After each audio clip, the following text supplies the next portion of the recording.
right, it is October 6th, 7th, something like that, 2025, about 10 months after we were, maybe 9 months after we were in this basement, and we decided to come and revisit it and see what the conditions of the basement were.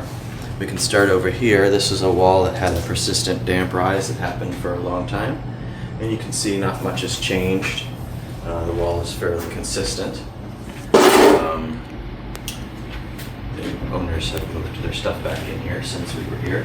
But you'll also notice on these exterior walls, there is some discoloration. When you start to see this translucent nature on the walls, especially you can see it here, this is evidence that there's still some moisture finding its way down.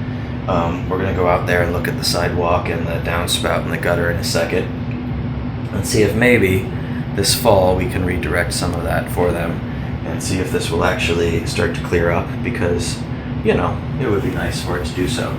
Here is actually an area which has a much more persistent water issue every time it rains, and I do believe there's a gutter right outside this corner of the building, which I'm guessing is leaking pretty severely and caused that.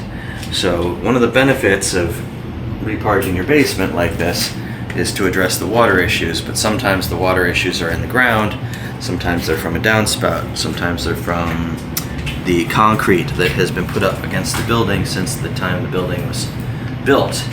And so while we get it a lot cleaner and more pleasant down here, we still have to start to deal with some of the remaining issues. So you can see along this edge here a little bit of darkening of the lime wash, and I can put my hand up on this.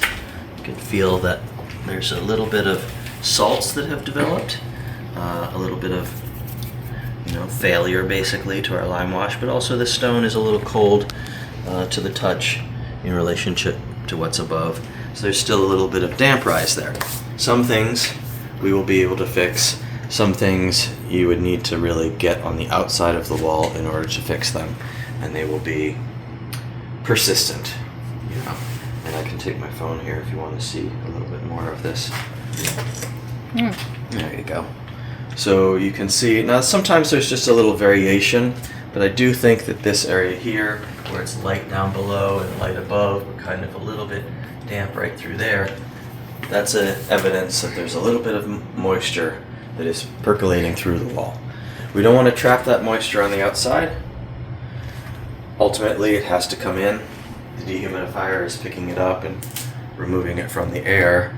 But in order to stop that, you really have to get on the other side of the wall, which means excavation, and then putting an impermeable surface, like a waterproofer, on the exterior of the stone. And in an old house in a city, that's not practical. It's not even affordable for really anyone, because you would need to rip up the entire sidewalk. You need to trench down in the building, probably 8 to 9 feet down.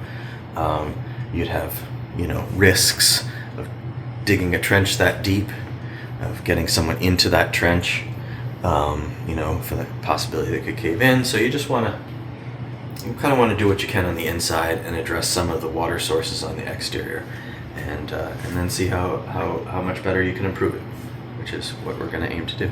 So we're on the exterior of this building in October, in a nice beautiful day, and this is that turret where there was some erosion down at the bottom. You can see this is actually in desperate need of some repointing. And this spray foam that someone's pointed in over there, if you can call spray foam a pointable material. There's also a lot of cement patching. This cement patching is holding water in this wall. If the water gets into the wall, it does not want to come up.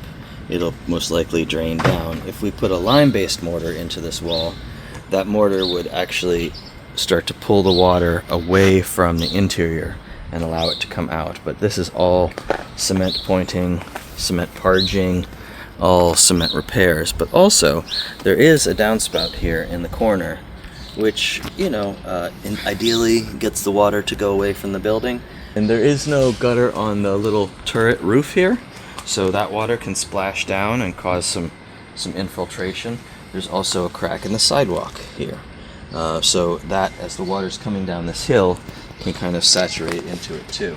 This is a pretty decent sized hill, so it kind of should continue onward, but you could imagine that the water could kind of work its way behind the turret there, potentially.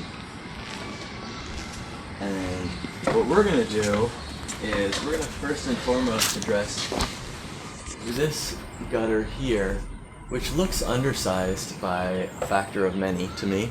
You can see there's one little tiny 3-foot gutter there that's catching the water from the back roof, from the front roof and the back roof. That undoubtedly is overflowing in a heavy storm and could be causing a lot of problems here. You can see the water tends to go this way by the staining, but you can also see there's just a kind of consistent staining that sheets all across there. So we'll try to close up these joints a little bit and see if we can get that water to run out into the street away.